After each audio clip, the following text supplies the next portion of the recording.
মানুষদের উপর আবারও নিপীড়ন, তাহলে সে বহুত্ববাদ দেশের মানুষের জীবনে কোনো অর্থ বহন করবে না।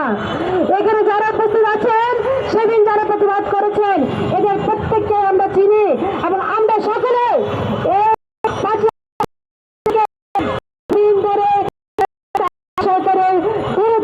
করেছি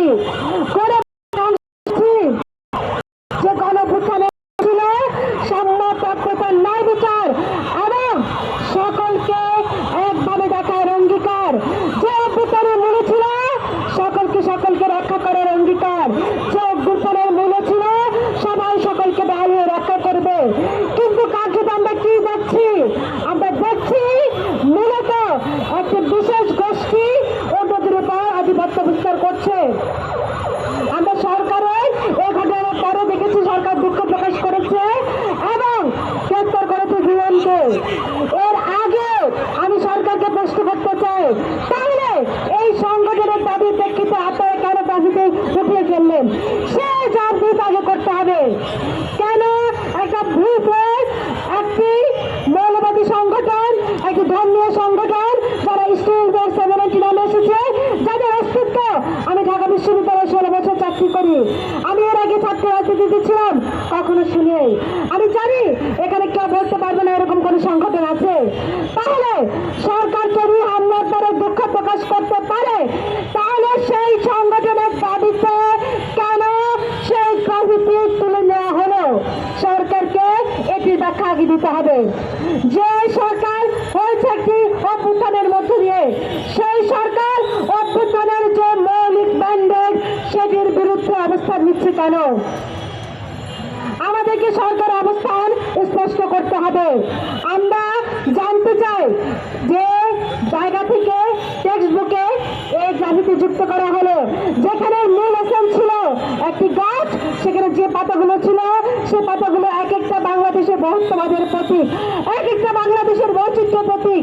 হিন্দু, মুসলমান, বৌদ্ধ, খ্রিস্টান, আদিবাসী এবং অন্যান্য যারা আছে, ট্রান্সজেন্ডার থেকে দলিত থেকে সকালেই এই দেশকে সমৃদ্ধ করেছে। গণঅভ্যুত্থানে আমি বিশ্বাস করি যতটা বাঙালির, ততটাই আদিবাসী, ততটাই হিন্দু, মুসলিম, বৌদ্ধ, খ্রিস্টানের, ট্রান্সজেন্ডারদের। আমি গণঅভ্যুত্থানের সময় সেই উত্তরায় গিয়েছিলাম একটি কাজে, আমি দেখেছি রাস্তার মধ্যে শুধু পেস্ট পড়ে আছে এবং সেই পেস্টের যোগান দেওয়া ছিল সেখানে ট্রান্সজেন্ডাররা। আমাকে এক ট্রান্সজেন্ডার বলছেন যে এখানে যখন আপনার টিয়ার গ্যাস চলছিল, স্টুডেন্টরা কাঁদতে কাঁদতে চোখ খুলতে পারছিল না, আমরা দোকান থেকে সেই পেস্ট কিনে এনে স্টুডেন্টদেরকে দিয়েছি। কিন্তু যখনই সরকার তৈরি হলো সকলকে অস্বীকার করলো। অস্বীকার না হলে তাদের বিরুদ্ধে বিভিন্ন রকম সংগঠন কাজ করছে, তাদের কাছে মাথা নত করছে। তাহলে অন্তর্ভুক্তিমূলক সমাজ এবং রাষ্ট্রের যে অঙ্গীকার ছিল সেটি কোথায় গেল? সরকারকে সেটির প্রথম জবাব দিতে হবে। আমার প্রশ্ন, অন্তর্বর্তীকালীন সরকার একদিনের হোক, 100 দিনের জন্য হোক, 10 বছরের জন্য হোক, 1 বছরের জন্য হোক, কিংবা 1 বছরের জন্য হোক, তাকে জনমুখী সরকার হতে হবে, তাকে অন্তর্ভুক্তিমূলক সরকার হতে হবে। কারণ অন্য অন্তর্ভুক্তিমূলক সরকার বা তত্ত্বাবধায়ক সরকারের সঙ্গে সরকারের পার্থক্য রয়েছে। সেই সরকারের কাছ থেকে একটি নির্বাচন পরিচালনা করা, এই সংস্কারের জন্ম হচ্ছে একটা অভ্যুত্থানের মধ্য দিয়ে। তাই এই সংস্কারকে তার প্রত্যেকটি কাজের জন্য আরো বেশি জবাবদিহি করতে হবে। আমরা ফ্যাসিবাদী সরকারকে হটিয়ে বিদায় করেছি এই তাণ্ডব লীলা রাখার জন্য নয়।